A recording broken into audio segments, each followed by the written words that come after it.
This is lecture number 5 for Unit 4B. By 1300, we are going to see many changes in medieval society. In addition to cultural diffusion from the Crusades and reforms within the church, we are also going to see life improving for many people in terms of food production. Europe is going to see a dramatic increase in its food supply during the latter half of the Middle Ages. There were several reasons for this. First, climate patterns in Europe shifted, creating an overall warmer climate. This allowed for a longer growing season. People began using horses to plow their fields instead of oxen once new types of harnesses were invented, so it was more efficient. Agricultural methods also improved. Peasants typically used a type of farming called the three-field system, which was where a village would use 2 of its 3 fields to grow food. One field would lay fallow or would remain empty for the growing season. Each year, the village would switch between their fallow field and the fields that were actually being cultivated. This helped to preserve nutrients in the soil and ultimately led to an increase in food production. More food equals healthier people. Healthier people can grow even more food, so Europe's population increased as a result.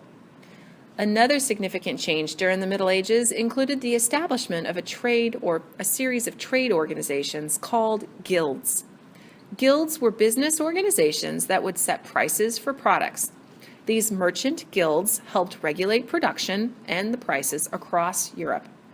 There was a baker's guild, trade guilds, glassmakers, winemakers, cobblers, also called shoemakers. All of these guilds helped to regulate and standardize production of goods and often created a standardized system of weights and measures for these items. Guilds also educated craftsmen, providing a system of training people for their intended employment. So in a way, guilds were also trade schools. Kids would start out as apprentices in a guild, often sent there by their parents to learn a trade. After 2 to 7 years, these apprentices would become journeymen and were paid a salary in their given trade. After many years, journeymen could start their own businesses as masters. Masters owned their own shops and worked with other guild members to regulate their given trade. Sometimes these masters also served in local political roles in the community. Trade organizations like guilds will ultimately help to launch what became known as the Commercial Revolution in Europe. The Commercial Revolution in Europe is the term given to the expansion of trade and business during the late 1200s. It was characterized by new ways of conducting business and trading goods. During the Commercial Revolution, we're going to begin to see the roots of modern-day capitalism or free market economy, where people buy and sell goods to make a profit, which is then reinvested to make more money. The Commercial Revolution was characterized by an increase in trade fairs held across towns and villages in Europe, where people were introduced to new products. The Crusades had helped to increase contact with the Middle East. Many of the new products sold at these trade fairs were goods with origins in other parts of the world, and they were considered exotic.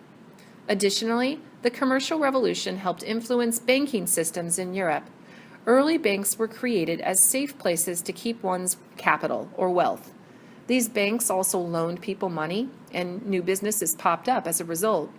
These small businesses bolstered or strengthened the local economies by providing early governments with a steady flow of tax money. Soon, a new merchant class of people will emerge called the burghers. Urban life began to change as a result of the Commercial Revolution. Towns and small cities grew, and the manor system and feudalism weakened, especially as burghers demanded more social prestige due to their wealth in society and the contributions that they felt that they were making. It's the same idea we see in our society today, this whole idea that government needs to be accountable to the people because people are paying taxes. Same concept. Cities like Paris grew to around 60,000 people, which was really large for the time period, as most small cities in Europe typically only had about 1,500 to 2,500 people.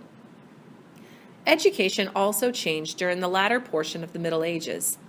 The Crusades helped usher in a revival of Greco-Roman influence inspired by Muslim scholars who had preserved ancient learning and made contributions to math, science, and medicine. Universities popped up in larger cities, and a scholar class of people developed. There will be an increase in the use of vernacular or local language dialects.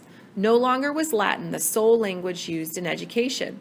There will be an increase in scholarly works and books written in these local dialects like French, Spanish, as well as Italian.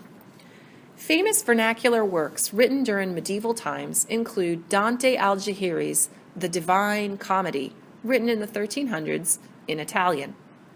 English writer Geoffrey Chaucer wrote the Canterbury Tales in the late 1300s. There were also female writers like Christine de Pizan, who wrote a book called The City of Ladies in the early 1400s. All of these works were significant because they weren't written in Latin, but rather in the local vernacular. The High Middle Ages, a period of time towards the end of the Middle Ages, was also marked by a class of Christian scholars who were called the Scholastics. They applied Greek learning to modern issues and examined these issues using similar approaches to problem solving like those of Aristotle. These scholars during the High Middle Ages included Christian priest and scholar Thomas Aquinas. The Middle Ages will come to an end beginning in 1347 with the arrival of the bubonic plague, which will eliminate 1/3 the population of Europe. The Middle Ages also ended with a series of wars called the 100 Years' War. Both of these are discussed in depth in our upcoming unit. Thanks for listening. Bye.